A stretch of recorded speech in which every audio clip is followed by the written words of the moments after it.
We are live. Hello, people on the internet. Yay! Oh, streaming is so much work. Streaming is so much work. Hello, good people. Happy Friday. How are you doing, Yaki? All the way in Joburg. How's it doing? How's it going? How's it hanging? What's good? What's real? Joburg is not all the way. Cape Town is all the way. That's like the premise of how people have conversations. Is that No, the it's your is the place. It's my reference point is here, so you are all the way for me. Yeah, and no, I'm sure. all the way for you. That's how it works. I can't see any of the comments, Kapano. So I've got Cool. no audience. There's no comments at the moment. Hey girl, I'm on Instagram. Sorry, from Kenya, Sherwende from Kenya. Hello, my libs. How are you, coach? She's on Instagram. People on Instagram. I'm looking at the comments here on Instagram, which is great. Let us know where you guys are joining us from if you're joining us somewhere else. We've got LinkedIn in the house, Facebook, YouTube, Instagram, and the only one our buddies inside of the communities on here today, but they will be soon. But how are you guys doing? Let us know where you're joining us from and why you're here. Huh? Why? Not that we're kicking you out, but we actually want to know who's in the building, and if you can relate to the topic that we're going to have today. Nyaki, Lunchtime Live. What is this all about? Today we're talking. Well, this actual lunch and learn or lunchtime live is when we meet about lunch, and we don't meet about lunch. We meet about business over lunch. So every Friday we have our weekly sessions live across all the platforms that Kapano mentioned, where we speak to either ourselves, to you guys, or other people within our community about the amazing work that they are doing. We absolutely love getting you guys joining in. For whatever reason, like the hottest place is LinkedIn. And so we like, if you're on LinkedIn, just send like a woo there, because wow, guys, we love the LinkedIn girlies. So today the topic is going to be cool. Is this Michelle? Hi, Michelle. Hi, Lesejo from Clear Waters. You see, we have power because we have a power outage. Yeah, let's not talk about those things. It was yesterday, it was Sona, guys. The president gave us good promises. He says we're going to fix all our problems like he's been fixing for the past 10 years. Doesn't matter, it'll make things better. But yeah, so today we have a guest coach that we're going to introduce to you. And we're doing this because this whole month we are having coaching as a theme, just because we've noticed that a lot of people are either entering the coaching space, wanting to enter the coaching space, or have been in the coaching space. And it's for some people, especially a lot of us, who just kind of stumbled upon it. But for other people, they've actually taken in, like gone through the process and, like whatever, they were like, yeah, I'm going to be a coach. And then they did whatever they did. And so that's what we were focusing on this month. So for the whole month, we've been having different types of coaches, people in very different industries, just talking to us about their experiences so that you can just learn, right? The whole thing about community is that we get to learn from other people. And so that's what Lunch and Learn is about. It is absolutely free to attend. And if you are a premium member, you will have access to the replay inside of even if you're just a member, just a community member, you will have access to the replay. So if you join us and you're just like, I need to be somewhere, you can absolutely get the replay. And then if you're not a premium member and you want to become a premium member because you want to get access to this, but also 200 plus hours of training, resources, materials, support, that will help you move from solopreneurship into actual entrepreneurship, or from side hustle, or from employee to entrepreneur. Just move in the different stages, regardless of where you are. We can absolutely help you with that inside of the community. So at the end of this, check your emails if you haven't gotten an email from us. I don't know why have you not gotten an email from us? Check your emails and we will send you all the details that you need. Kabano, introduce our guest. So our guest is someone that we met last year, and we have been working with her for some time now. And I think the first conversation that I had with her was around the fact that she actually loves the field that she speaks about, but she loves helping and training young professionals coming into it. She is a legal influencer. Me, I want to know about this legal influencer thing because for me, it just seems like high CPMs, Nyaki. Like for me, if this was like a legal influencer on YouTube, I feel like that, like how much, like if you don't know what CPMs are, especially from a YouTube perspective, it's how much money they pay you per 1,000 views. And that for me just sounds like that's like a 32 Rand per CPM type of conversation. Because the people who watch are very specific. And I think when we get into coaching, we actually are very scared of getting specific because of just like there's no money because there's not a lot of people. But Rorisang actually chased the passion that she has and the interest that she has. And legit, she has over 20,000 followers on LinkedIn, which is like, what? I just want to double check. Leader status. Hey, I mean, I think I lead with that. Like, I walk into the room, it's like, hi, I'm already saying I've got 20,000 people, 28,970 people following her on LinkedIn, which is like crazy. And she's got her business, Lexelerate. And I want Rorisang to be the one to actually introduce herself, tell you guys who she is and what she does. And the beauty of it is that she is in the juggling phase of her business, where it is she's been running this business for a while and she's been working full time. And there's consequence to what she does. She's also a mom and she's a human being. I think the one thing that people forget to mention is that you're a mom and a person. So you have other things along with it that you just want to live your actual life. So welcome onto the stage, Rory-San, who's also in Cape Town, Yaki. So you are the person over there, by the way. I'm just gonna put it. Isn't that true that if she's the only person on this call on the other side of the country, she's the one who's over there? Everybody else is there. 100%. Hello, hi guys. Hi, hello. How you Thank doing? you so much for having me. Good, I'm good. Juggling as always, busy as always, but I'm here. Nice. Thank you so much for honoring this invitation and being with us.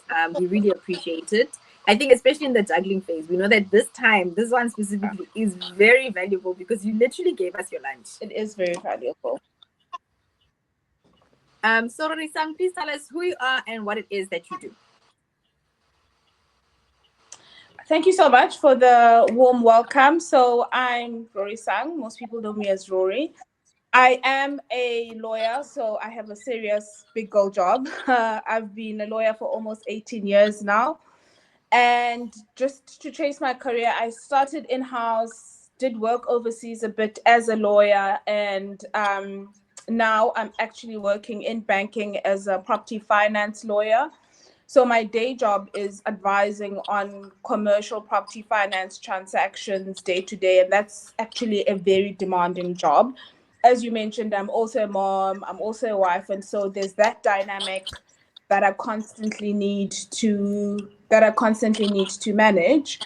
But how I met you guys was through Lexelerate, which is my baby and my passion project.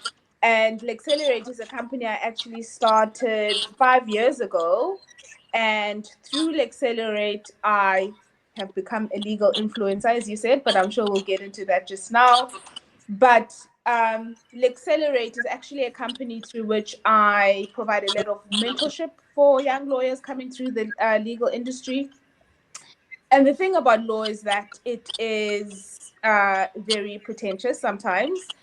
And especially when you're navigating very prestigious environments, a lot of people within our country don't come from families with corporate experience. They're navigating new spaces for the first time. The legal industry is very elitist. It can be very sexist. And so those dynamics, I think, are prevalent throughout corporate in South Africa and the rest of the world. But I think they're amplified in the legal profession. And so I had to deal with those issues when I was coming up. And actually, like most people, during COVID, I actually had some downtime. And I started posting on LinkedIn because I missed the connection with the rest of the legal profession and other lawyers. And it was just me sharing my experience, right? Talking about what it was like for me to start in law, sharing my lessons learned along the way. And then something surprising actually happened. People started DMing me, and a lot of people, like young lawyers, were like, oh, this resonates so much with me. And clearly there was a need for the message that I was sharing, and it hit for some reason. And Lexelerate sort of evolved from there. And I started getting asked to come to law firms to speak to young lawyers. Young lawyers started asking me for mentorship. And yeah, it's been quite a journey. I'm going to stop there because I've been talking for long. I don't know if you have any points you want to clarify with me, or I'm going to stop. No, talking I for love now. it. So that's because just literally what Lexelerate is. I love it because you are actually passionate about it. I mean, when I met you, it was clear to see. I think if you've been in any sort of like coaching, mentorship, training position, you can tell when a person's energy switches and they light up, or there's a fascination in what they're talking about. And I think when you start to talk about younger lawyers coming up and you're speaking about how the way we were raised and what we get exposed to, and maybe the lack of connections or how the industry works, that actually is something that you feel differently about, because it's not like other people don't see it, but for you it affects you to a point where you say, I actually want to talk about this thing. So now I want to there's yeah, so much need for it. No, yeah. No, I wanted to find out. So it sounds like the coaching and mentorship and business came to you. It wasn't something you were looking for. Yes, and I know when Nyaki was doing her introductions, she spoke about people stumbling into coaching or mentorship, and that's 100% me. I did not go looking for the work I do now through Lexelerate. As I said, I literally just started on LinkedIn because I was looking for connection, right, with a wider legal community. And I know that a lot of people who are sort of transitioning or who are getting into coaching actually hate what they do, and they're looking at coaching as an exit. I know I love being a lawyer. I love engaging with other lawyers. I love the profession. And so I'm lucky because I know I'm a soccer player playing soccer. I'm not a soccer player doing Formula One. I know I am doing work that I'm supposed to be doing, and I love it and I enjoy it. So I know that's a struggle for a lot of people. And I know I'm in a fortunate position because I know exactly what I want to do with my life. And I like law, but I want to do law on my own terms. Yeah. And I always say this to a lot of the people or young lawyers I mentor. Any industry you're in is not linear, right? There is no one path that you can follow. And because of social media, because of branding, because of marketing, and the fact that there are no gatekeepers to you putting your message out there, it's much easier to pivot. And it's much easier to build a brand and then do work on your own terms. And that's the journey I'm on. Like, I will always be a lawyer. I love doing law, and I want to be involved in the profession. And that's that connection I was talking about that I looked for when I started on LinkedIn. And so my journey with Lexelerate is to be able to engage with other legal professionals and influence the legal industry on my own terms and not through a third party. And that's the journey that I'm on with Lexelerate. That point that you raised about on my own terms is a big one. I think for almost everybody who is juggling, it's the my terms thing. It's my terms on time, my terms on when and where, and my terms on even how I want to do it is so important for many people who end up starting a business. It is that alternative that they're looking for. What made you think that, okay, this can be a business? Because at first you were sharing content and then people were DMing you. At what point did you say, maybe this thing's actually a business? Again, I stumbled onto it, right? So a lot of the stuff I was doing initially was for free. So I was sharing content. Then I started a mentorship group that grew to like 150 people. And you guys have seen my email list. I came to you and you asked me, you're like, no, actually, it wasn't 150. I ended up having 500 email addresses, right? And I typed all of them out because people were DMing me on LinkedIn And I know when Yaku saw my list for the first time, she was like, Sissy, what's happening? How did you get these names? Because there's no order, there's no email addresses. It's literally just email addresses. And I literally, over the space of 2 years, people would message me. I would type out their email addresses and put them on a Word document, right? And so, and for 2 years, I did these mentorship sessions online on Saturdays.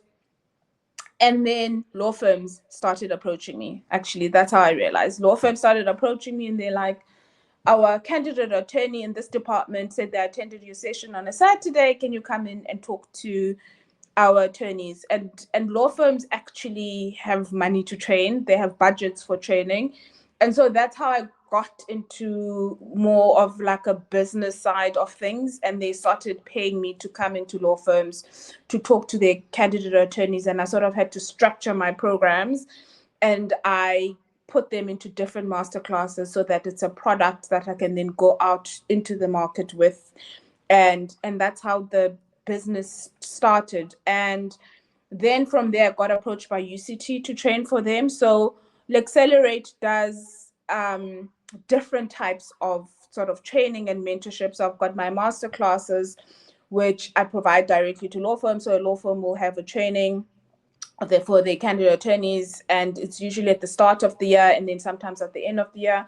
So they'll bring me in to facilitate those group lessons or masterclasses, and then I'll have individual masterclasses, because not everyone, right, not all lawyers are working in the big firms. And I think the stats are like only 5% of lawyers in South Africa are with the big firms with big budgets.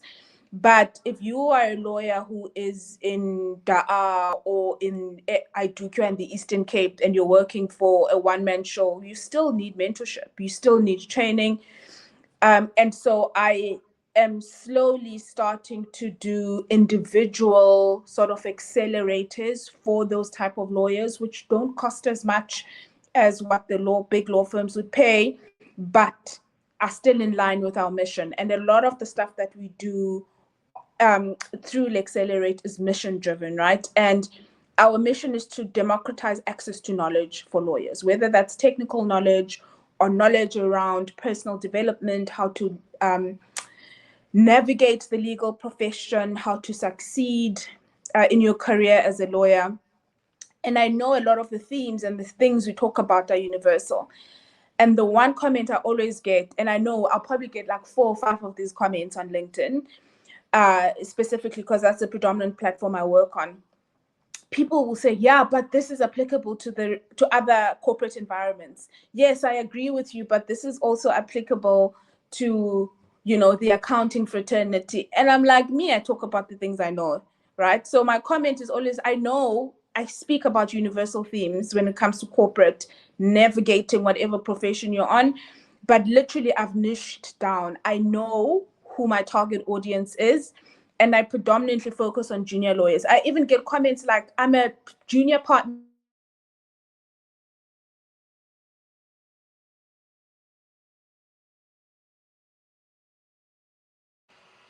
Okay, we're going to give Rory-San a second to come back, but I can see that we have questions, which is good. Please send us through your questions if you have any, while we get Rory-San back online. I can see that there are some questions that are coming through, and we are going to ask them, because I think that this topic right now, I've got chills thinking about it, Nyaki, because it's the passion for me. It's the passion. Like, for me, I'm just like, yes, it is literally the desire to want to help. And every time we hear things, I think our brains just start doing this. As soon as we hear things from like the people that we work with in agents, we're just like, sharp, this is what we're going to do. We're going to grow. This business has got longevity. I mean, there's no reason why Lexelerate your business can't grow into a business that does go into accounting, but then hire somebody else to do it, growing that business. Like, I think many people come in with a small business idea, but it has the potential to be something so big. It has the potential it has legs. It can grow and it can reach many people. So just a shout out to everybody who is joining us. Mutabi is also joining us from Midrand.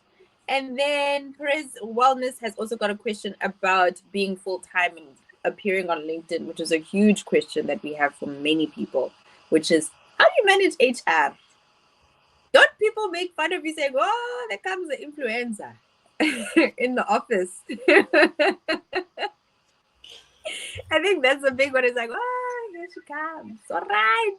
And we also have people live with us on Instagram as well. I think what I've liked, Lelo from Limpopo as well. Kala Lelo, hello. We didn't know you call yourself Lelo. Did you know that? Because Kala Lelo's been in the building. Oh, there's mainly Kala Lelo as well.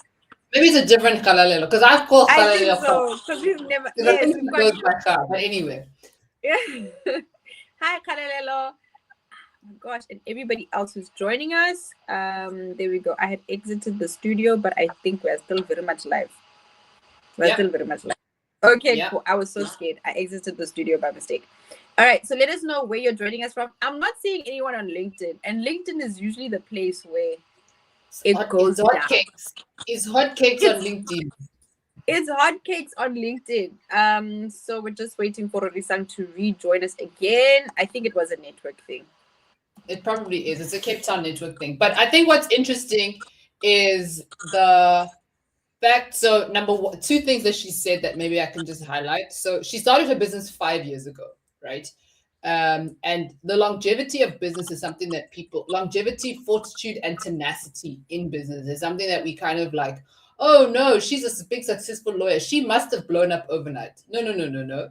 She started bare bones like the rest of us.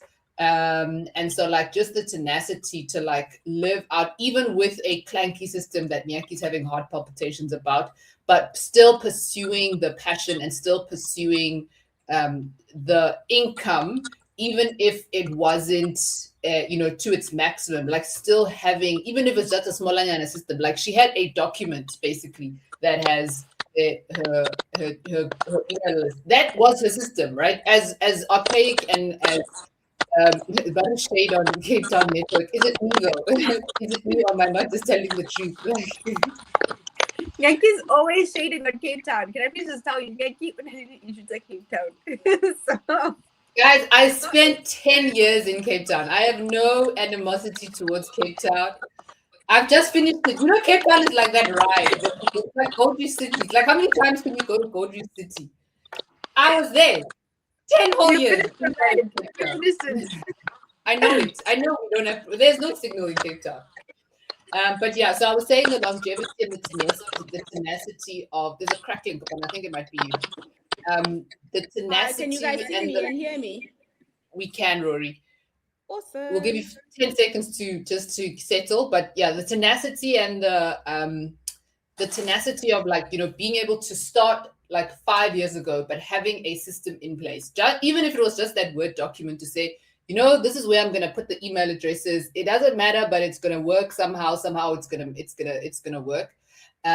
So that, and then the second thing is like, I think also in coaching, people always think that, not always, but I'm finding a lot of people, especially the people that we talk to, is that your side hustle almost needs to be in a different industry or a different sector or in a different world than your main thing, right?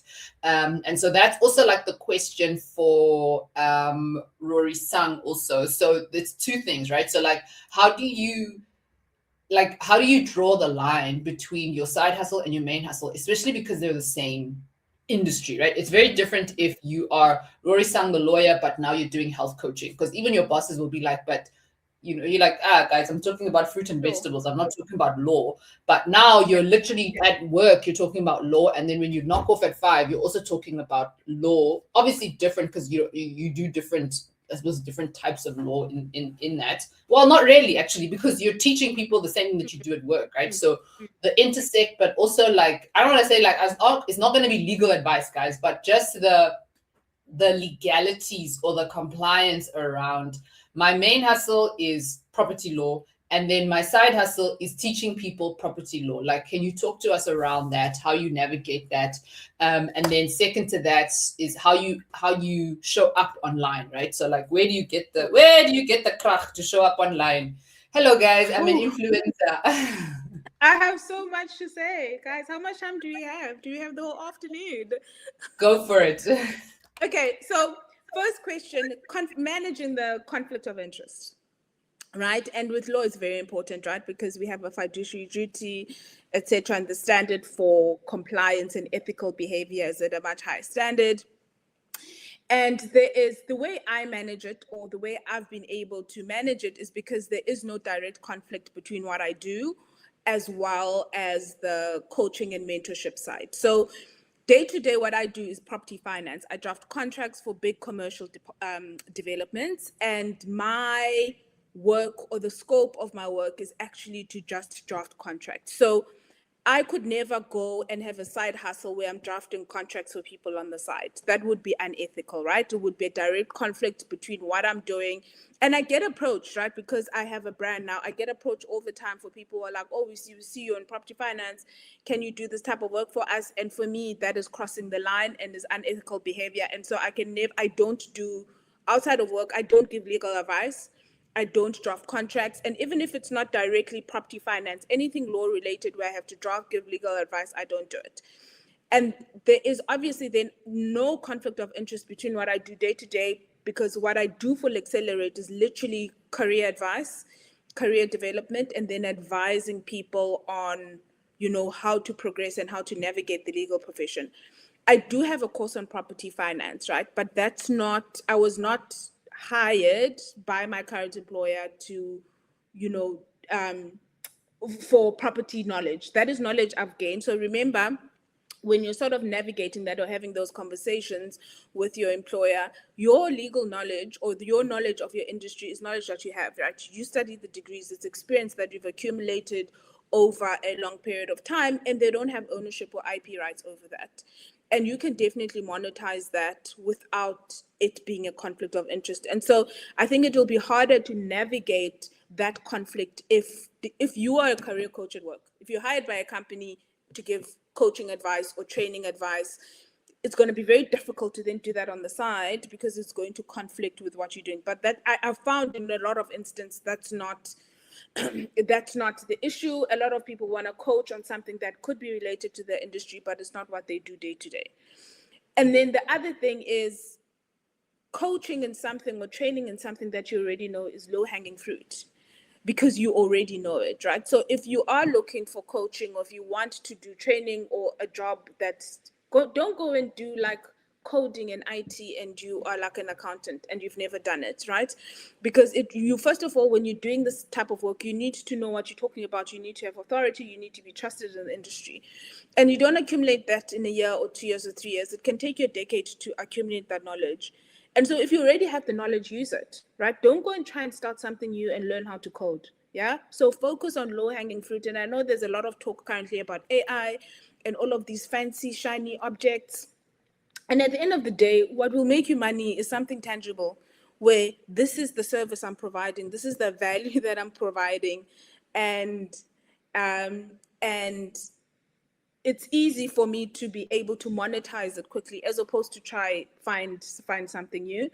And then obviously your employer will have standards for disclosure, right? And internal requirements around disclosing what it is that you do, and you need to make sure that those disclosures are up to date, and you disclose that this is the type of work that I'm doing. So I've disclosed that I am a director for Lexelerate, and Lexerate does like training and mentorship for the legal industry. And I think for me, what has helped is the fact that I also do mentorship that is not paid for. A lot of the work I do, and that's how I built my brand, it's not mentorship that's paid for. And so if you're giving back to the industry and you are helping junior lawyers, for example, in my example, come up the industry, it's very hard for an employer to turn around and say what you're doing is not right, or for them to see that as a conflict, because it's actually needed and it's part of your pro bono requirements of giving back to the industry. And so that's how I've been able to manage that relationship. You know what? I actually really love how you're fundamentally speaking about value. If you are a person in your industry, because we need to think of, and I'm not talking influence from an influencer perspective, but as a person working in the corporate space, you have relationships, you have a network, and you have a reputation. And if you can build your reputation as a person in the corporate space, as someone who's valuable to the industry, then the company you work for will also want to keep that valuable person, because that valuable person works for me. They don't work for somebody else. Yeah. You become important not just for your organization, but you actually hold weight outside of it. It actually adds on so beautifully to what you do. So someone here is asking, how, I'm going to ask the question the way she asked it. Being full-time employed, did you not find it sticky or risky being on LinkedIn, etc.? With most companies, your bosses being present on LinkedIn as well. This is my biggest challenge with LinkedIn, even though I really want to be there for reach. So, okay, so this is a hard one. And even me coming on this live, right? People could see it and it could jeopardize my relationships and people will feel some sort of way. But desperation is a big motivator. I can't afford not to do the work I do because I frankly need the money. And I'm not going to beat about the bush and pretend, oh, I'm just doing this or I'm doing Lexelerate and I'm working the hours that I work. Yes, because I have a mission and I want to give back to the legal industry, but I've got 3 children in private school. I don't have a choice. I literally, if I could make enough money to have the life that I want and not put that pressure on my job, I wouldn't do what I want because I wouldn't do what I'm doing now because the stuff is hard, right? I'm not just doing it just because I have to do it. I have no choice, right? So if you're not desperate enough and if you don't have a dream for your life and you want to be at a certain level, whether it's for yourself, for your kids, or for your family, then you won't do the stuff. It's much easier and you don't want to be having the difficult conversations. I know it's hard conversations to have, but it's much easier to not have those conversations and then live your 9 to 5. The reason you are conflicted and the reason why you are here is because you know something's not working in your life. And the thing is, you can have that fear, but at the end of the day, the company you work for is a business. And it's a business, right? And when they have layoffs or when people get retrenched, they are not going to lose sleep over that the way you're losing sleep over showing up for yourself. And showing up on LinkedIn is not only about you becoming an entrepreneur, right? You are not going to stay in the job you're in now forever. This is not 30, 40 years ago where people had jobs for life and you're staying in for 40 or 50 years. Building your brand is not about just being an entrepreneur. But at the point where you need to monetize your brand, it's too late to build one. Right? A lot of people will show up on LinkedIn when they're looking for a job and they're like, oh, please hire me. But no one will I'm like, who are you? We haven't seen you. Like the last post was 3 years ago and you're putting your hand up and you're saying, please hire me, right? So building your brand is not only about you becoming an entrepreneur or doing a side hustle. When I started on LinkedIn for like 2 years, I was posting and it had nothing to do with monetizing or building a business. That happened organically. But for me, I realized that I need to build a brand, whether that is looking for a new job, whether that is getting a promotion at work, whether that is then eventually doing my own thing or protecting myself in future in case something happens with the economy. Like you can get to a point where you are keeping your job, but your business doesn't do well and you don't get your bonus. Where's that money going to come from, right? If you don't have a side hustle to weather the storm. And for me, I also say me doing the stuff that I do, I mean, this is like now examples of how you can couch this conversation with your business. Me doing the work I do puts less pressure on my job. Because when we have those discussions about bonuses, I am desperate for money, but my sole source of income is not going to go for my job, because if they're then stopping you from going on LinkedIn and building your brand or doing the side thing, then you're like, okay, guys, you put out a spreadsheet and say, this is what I need this is the money I want. This is what I need for my life. This is where my job is coming short. If you can compensate me X for this, then I won't build my brand. And a lot of companies won't do that, right? So it's not an option, guys. This is what I'm saying. It's not an option, because you are then leaving everything up to your employer, or you're putting too much power in the hands of your employer if you're not hedging your bets by building a brand, creating a network for yourself. And even if your idea is not concrete, my idea evolved. 5-6 years ago when I started on LinkedIn, I didn't think I would be doing this now. When I started posting about coffee. Oh gosh, I cringe at my initial post. It was like a coffee post. Then I tried to be like a lifestyle influencer. Then I was like, yo, this is not going to work for me. And then I was doing, then I started with marking scripts for master's students, and it was like 30 Rand a page. Then it evolved to doing those mentorship online things, and then I was charging people like 200 Rand an hour. Then UCT called me, and then I was lecturing for UCT for like minimum wage. And this is another thing I want to say.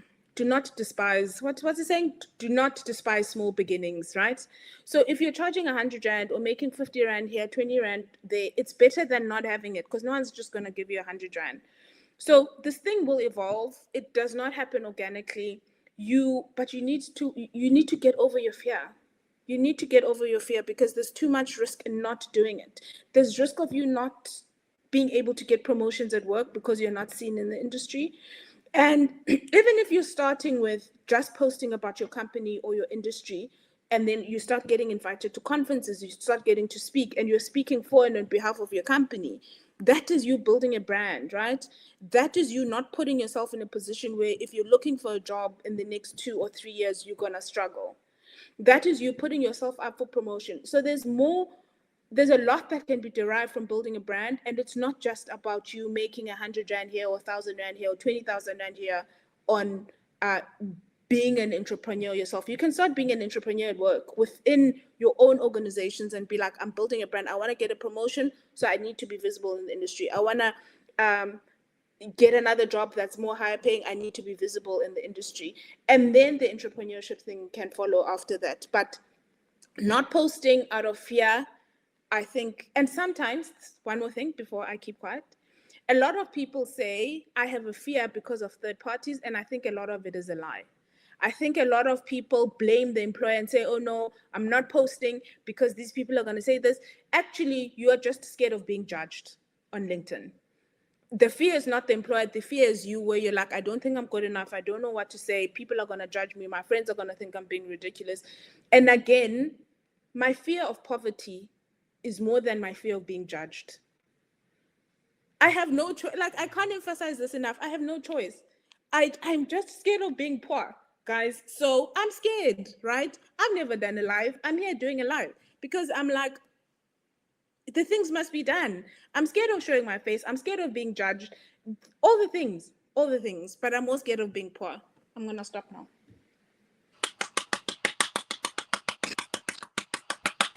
The kids will be like this. I don't know if it's being I'm telling you right now, all the things, the thing is, when Yanki and I say this all the time, people are just like, do you know what I mean? But honestly, look, I'm going to read the comments. I love that you mentioned the different things you tried before. I thought it was only me and I was confused and I have no vision like other people. That makes me feel so much better. Then we have Couple Wellness saying word. It's a word. We can now give the benediction and go home, okay? And then we have Ira Mafoko, I'm not sure. Fear of poverty. She's like, on it. Khalelo saying the way Rori is so honest. Sure. You really showing us that you don't have an excuse. We don't. We really have zero excuses. No. And then Kappa saying, love that.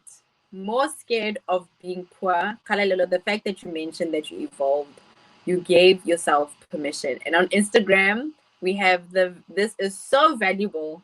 Thank you, Queen. Thank you. Love it. Thank you. I love that you said that, and I love that you're also honest. I think that's the one thing that we know about meeting you and knowing you is that honesty. And I think the value of sessions like this and the reason why we appreciate you so much for being here. Thank you for doing a live. Thank you for getting over that fear of like, what is this thing? Is that you are also a woman in pursuit of something. And seeing a person who is passionate and then you're genuinely on pursuit, because we see a lot of I don't want to say it, but dead people walking, unfortunately. And you are alive, you are pursuing this thing, and there is no way you're going to fail because you're just like, listen, I know I'm what too this scared to be poor. I'm too scared to be poor is the word of the day. I'm too scared to be poor. Like, I love There's it. no I choice, love guys. it. There's none. I think so. To close off, because you've mentioned everything, you've touched on everything that we could ever want for this session. We want to know from you, what is the ultimate dream for you? We know that everything evolves, but where you are now, Oprah has this book, What I Know for Sure, and she opens up by saying, what I knew for sure back then is very different to what I know for sure right now. Like, she cringes at what she thought she knew for sure back then. But right now, as Rorisang today, what do you think your ultimate vision is? Whether it is in corporate or Lexelerate or whatever it is, what is your ultimate vision? So before I get to that, you touched on something before you asked this question. And I see the fact that stuff evolves resonates a lot with people. And I want to make the point that figuring it out, no one knows what they're doing. No, like the top CEOs in the world, and I've listened to a lot of podcasts, read a lot of books, everyone is figuring it out as they go along. And I don't have it figured out now. My business is evolving. I mean, we tried to launch we launched a property finance course together. You guys helped me with a property finance course last year. We didn't get to ads. I ran out of money. Our web, like before we joined this live, you guys were telling me that my webinar page is down because the people who are giving my domain, we're all figuring it out as we go along. And it's evolving, right? And now I've come up with a different product, which I launched successfully with minimal like tech. And obviously I was trying out something new, and now I'm going to bring you guys on board to help me with that and make it more professional looking. It's all figuring it out as we go along. And so you will not have what you start with is not what you're going to end up with. And I always love to use the example of Netflix, where they started off as a DVD company, and now they're like into movie production, and now they're doing a thing with Meghan Markle where they are in products and they have a stake in her company. All companies evolved, and they don't start off, you see the finished product now, and it's definitely not where they started off. So just keep that in mind, and don't be disheartened about trying. The most important thing is to try. And the other thing I love is you need to chase failing, right? You need to have 100 fails under your belt. Every time something fails, I'm like, okay, one more fail, done. Because you need to fail to get to your final product. And so don't be disheartened by failure.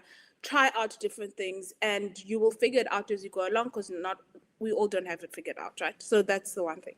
So now to answer your question around what my vision is for Lexelerate, my vision keeps growing every year. And initially, I literally just wanted to get to month end and compensate for like paying my bills a little bit. But now I want to influence the legal industry. I want to effect transformation across the legal industry, across Africa, right? And for me, I'm limiting it to Africa because, again, that's what I know. People are like, why don't you want global domination? I'm like, no, because I know I want to focus on Africa. So it's expanding my work beyond South Africa. And I had my first speaking engagement in Kenya last year, which was amazing. And it was the first time I sort of ventured out into the rest of the continent. And a lot of lawyers across the continent deal with the same issues. And so for me, it's having more of a continental reach, getting bigger engagements, because that's where I get my energy from, engaging with lawyers and going into legal practice and talking to them. And just also making it more professional, right? So that's why I started working with you guys, because I want my systems to stop being manual, and I don't want to write people's email addresses by name. So I think it's also important to partner with the right people. Again, this is another thing I wanted to say. We don't all know everything. And as lawyers, for me, it's very tough to admit that I don't know. And you can go further if you have the right partners, right? So yes, figure it out by yourself, but also understand that it is an investment. You need to invest in your brand at some point, and you need to find people along the way to help you. And so for me, I see Lexelerate growing. I want to impact a lot more people. I want to help lawyers across Africa with navigating the legal profession, and I just want to have more of a bigger impact than I do now. And I know it's only a matter of time.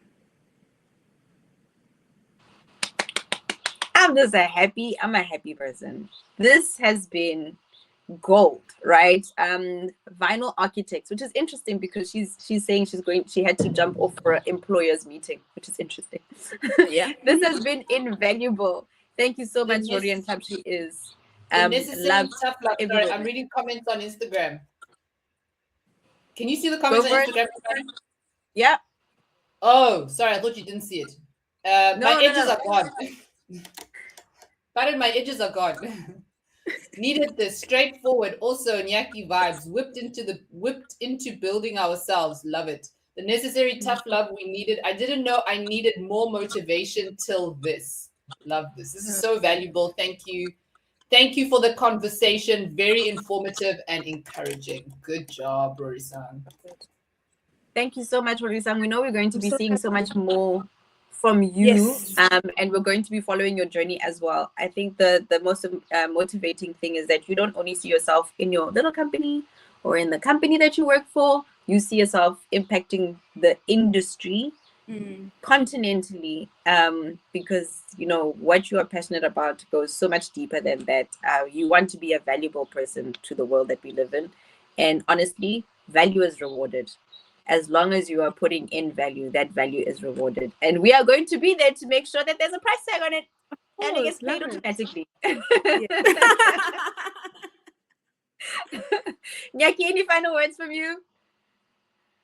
Love it. Thank you so much, Rory. We have to let you go to make sure that you are within lunchtime hours. I think that's the promise we have for everybody is lunchtime, and then we cut it off and you've got like 8 minutes to go and have a cup of tea or something. But thank you so much. Thank you to everybody who has joined us. Thank you so much for having me. This is amazing.